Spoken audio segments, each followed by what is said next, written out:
Assalamualaikum warahmatullahi wabarakatuh. Halo sobat anak semuanya, selamat datang kembali di channel Banjar Alkisah. Di video kali ini kita akan mengulas kisah misteri Pulau Kadap atau sebuah hutan yang ada di daerah Tapin Rantau. Yang mungkin sekarang ini wilayah tersebut sudah bukan hutan lebat seperti yang ada di kisah yang akan kita ulas ini. Karena daerah tersebut sudah ditanami banyak perkebunan kelapa sawit. Nah, kali ini kita akan mengulas kisah legendanya. Selengkapnya silahkan simak video ini sampai habis.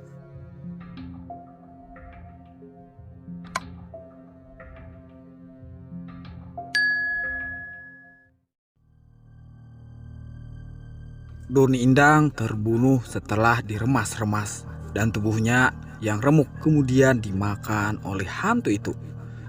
Hantu itu sebenarnya masih lapar, tapi karena tidak ada lagi yang bisa dimakan, maka ia pun tidur kembali.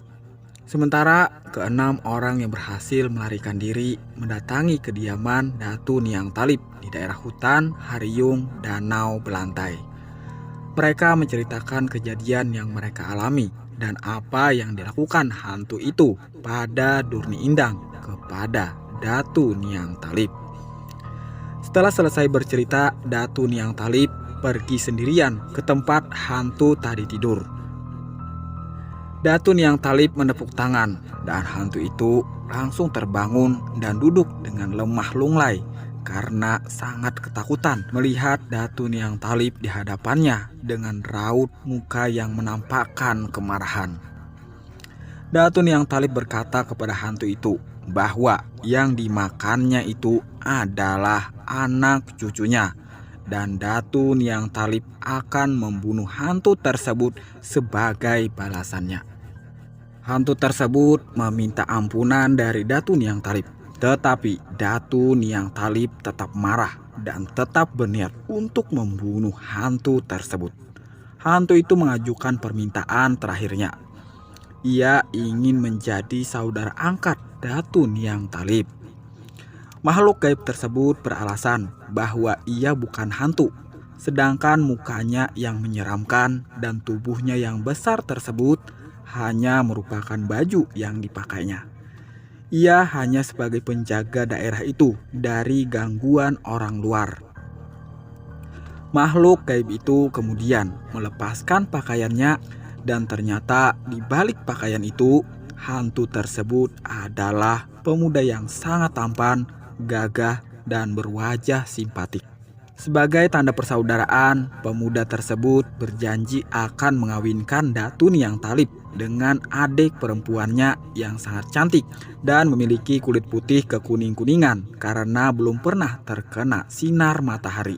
Datu Niang Talib ternyata juga termasuk laki-laki mata keranjang sehingga ia pun akhirnya sangat tertarik dengan janji yang diberikan pemuda tersebut. Marahnya pun menjadi mereda. Datu Niang Talib kemudian dibawa oleh pemuda tadi ke rumahnya untuk melihat adik perempuannya yang diceritakannya. Setelah berjalan cukup lama, maka sampailah mereka ke kampung pemuda tersebut. Ternyata kampung itu adalah sebuah kerajaan megah. Datu Niang Talib diperkenalkan dengan adiknya yang cantik dan tanpa berpikir terlalu lama, Datu Niang Talib menikahi adik dari pemuda itu.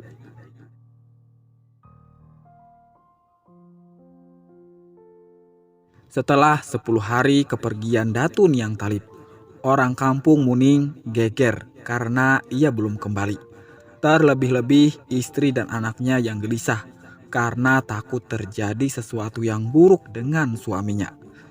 Istrinya tersebut kemudian melaporkan kejadian ini pada Datu Murkat. Datu Murkat adalah seorang tertua dan dituakan di kampung Muning. Ia sangat dihormati oleh masyarakat kampung Muning karena kebaikan dan wibawanya, serta kesaktiannya yang sangat tinggi. Ia merasa ikut bertanggung jawab atas apa yang telah menimpa keluarga Datu Niang Talib.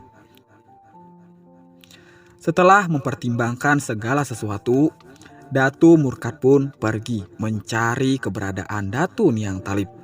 Datu Murkat didampingi oleh 4 orang yang kesaktiannya setara dengan kesaktian Datu Niang Talib. Keempat orang tersebut adalah Datu Karipis, Datu Ungku, Datu Tamingkarsa, dan Datu Ganun. Berdasarkan keterangan dari 6 orang pencari rotan yang berhasil selamat dari makhluk besar tadi, maka dengan mudahnya Datu Murkat dan keempat orang yang menyertainya makhluk besar tersebut berhasil ditemukan. Dan Datu Murkat menangkap makhluk besar tersebut hanya dengan sebelah tangannya. Dengan nada marah, Datu Murkat menanyakan keberadaan Datu Niang Talib. Makhluk gaib tersebut sangat ketakutan dan mengatakan bahwa Datu Niang Talib dalam keadaan baik dan tidak terjadi sesuatu yang buruk terhadapnya. Serta menceritakan bahwa Datu Niang Talib telah memperistri adik perempuannya. Datu Murkat tidak percaya Datu Niang Talib mau memperistri adik dari hantu yang wajahnya sangat menakutkan. Setelah menjelaskan duduk perkaranya secara rinci, bahwa ia bukanlah hantu dan bentuk tubuhnya yang besar adalah hanya merupakan baju yang dipakainya saja, maka Datu Murkat dan keempat orang lainnya mengikuti pemuda tampan tersebut ke kampung tempat keberadaan Datu Niang Talib.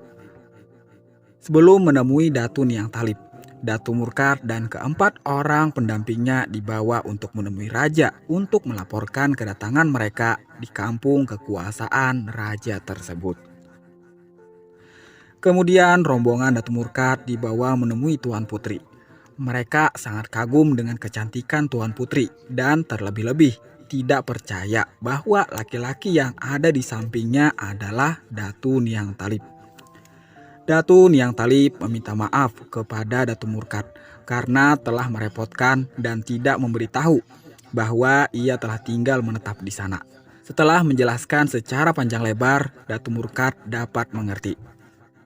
Rombongan Datu Murkat dijamu makanan dan minuman oleh Tuan Putri dan Datu Niang Talib di kerajaannya. Mereka berbicara dan bergurau dalam jamuan tersebut. Setelah hari menjelang sore, rombongan Datu Murkat minta pamit pulang. Istri muda Datu Niang Talib menganjurkan agar mereka bermalam di kerajaannya. Tetapi Datu Murkat beralasan bahwa mereka takut disangka mengalami hal yang buruk akan mereka oleh orang-orang kampung Muning apabila bermalam di sana. Sebelum mereka pulang, istri Datu Niang Talib memberikan bungkusan kain kuning yang di dalamnya terdapat emas seberat setengah kilogram kepada Datu Murkat dan keempat orang yang menyertainya. Selain itu juga satu bungkusan untuk istri Datu Niang Talib di kampung Muning.